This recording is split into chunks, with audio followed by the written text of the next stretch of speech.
This is Melissa Thomas with Florida National News coming to you from the Orange County Convention Center for the 2018 NPE Plastic Show. They're expecting over 50,000 people here today, and we will specifically be covering the Taiwan Smart Machinery press conference and presentation. So stay tuned for remarks from the presenters in there. We'll be hearing from 4 different manufacturers that specialize in smart machinery from Taiwan. So stay tuned for more remarks and interviews thereafter. Our capability around advanced manufacturing and some of the things we're doing in both Osceola and Orange County is trying to build this workforce. So we open a downtown campus, which Dr. Jones will be our executive director of in 2 years? No, sorry. Yeah, we are closer than 500 days. So we're starting to speak in days. So if you look downtown, you'll see that. But the intention is actually absolutely this, is to work with organizations like the ones you've heard from to understand what are the workforce needs here in Orange and Osceola County, because this type of technology represents basically the return of manufacturing to the U.S. And that capability in a very real way. So we at Valencia College consider ourselves an opportunity to move people up the rung of the socioeconomic ladder, and therefore training people like that will do basic construction now to lights off, sensor-driven machinery handlers and CNC and extrusion molding and so on. The same workforce needs to do that. So we find that to be a very compelling mission, and something for Valencia is a point of care. So we have advanced manufacturing centers that are starting to do that today. But as you've heard, we all need help. So public education, as you know, in Florida, would need your support, all of you, to continue that mission and continue to grow our workforce of the future. So we appreciate the partnership in this room as well. Give us your thoughts personally on just sort of the advancement of smart machinery. Yeah. Well, again, thank you for the opportunity to talk to you. So we're living in an age where, and as many of you have heard, that technology is increasing at such a rapid pace. And so what we're trying to do is not only get the word out to people about that, but also let people know that there's a transition in what we need for the workforce. So as you heard one gentleman say today, even though the traditional worker is going to be displaced, there's a new classification worker, the programmers, the software engineers, and that's what we're trying to get the message out, that the technology is going to transform the workforce, but there's a whole new category of workers that we'll need. Awesome. And I noticed you put a little plug in there for Valencia with the software programming, so kind of talk to our audience about that program. Yeah. So Valencia, we have a bachelor's degree, and also have an associate degree in software programming. So coding it's kind of like the popular term that you'll hear, and there's all kind of coding camps you'll hear, even starting at kids as young as 3rd grade. So, but even though we do have the associate degree and we have the bachelor's degree, we're encouraging kids, and we're working with the high schools and the middle schools to do these coding camps.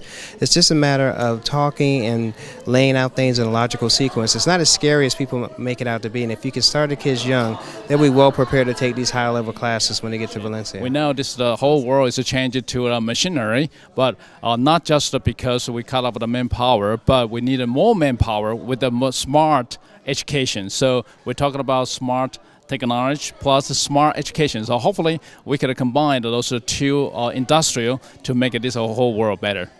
And briefly during the Q&A session, you talked about NeoCity. So kind of talk about how you would like to see this technology incorporated into NeoCity. Okay.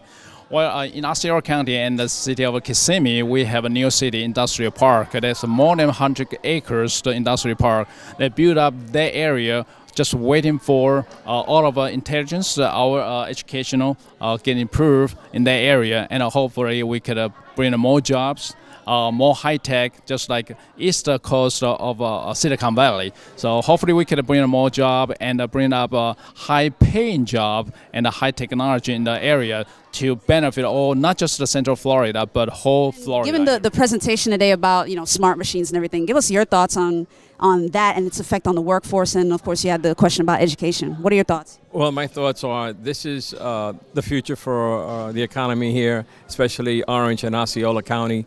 But also I feel that let's start a dialogue with Taiwan. Let's send our students to Taiwan to learn the technology along with the teachers who are going to teach it. So I think that it would facilitate a progress and having people know what the technology is going to be. I think we have an opportunity here to send our students abroad, and especially like in the summer months, you know, where they're out of school, and let's work on that. Let's do something. But I think John has another aspect of this. Well, my aspect is we have the 2 new schools. One is STEAM school and one is STEM school, and we have one built right on Neal City. It's going to be built. So why aren't we inviting them to come on down and join in Neal City, and then train our kids in high school for future jobs? You know, workforce ready. That's our motto. And work with Valencia, UCF, and Valencia's got a couple of robotics and vocational schools that, you know, we're all going to work together. And we got to prepare for the future, because technology is going to be the future. And if we want to create jobs for the future, the best way is to get with people who already know and who are doing it. And let's get in touch with Taiwan, and like the senator said, let's go visit. Let's go to school over there, or let them come down here and train and build one of the companies down here, because we could use it and create more jobs. We just wrapped up the Taiwan Smart Machinery press conference, which took place upstairs. They presented their technology, their smart machine technology. Basically, it's a increase in technology to reduce the labor force, but also to make things to work smarter, not harder, in terms of manufacturing. Different industries. So they'll reduce the labor force, as we heard from some of the presenters and some of the elected officials we spoke to, but there'll be a need for a new kind of worker, someone who's very deeply involved in STEM, someone who is a programmer or someone who's an engineer. So stay tuned for more developments on this in the business sector right here at FloridaNationalNews.com. This is Melissa Thomas coming to you from Orange County Convention Center.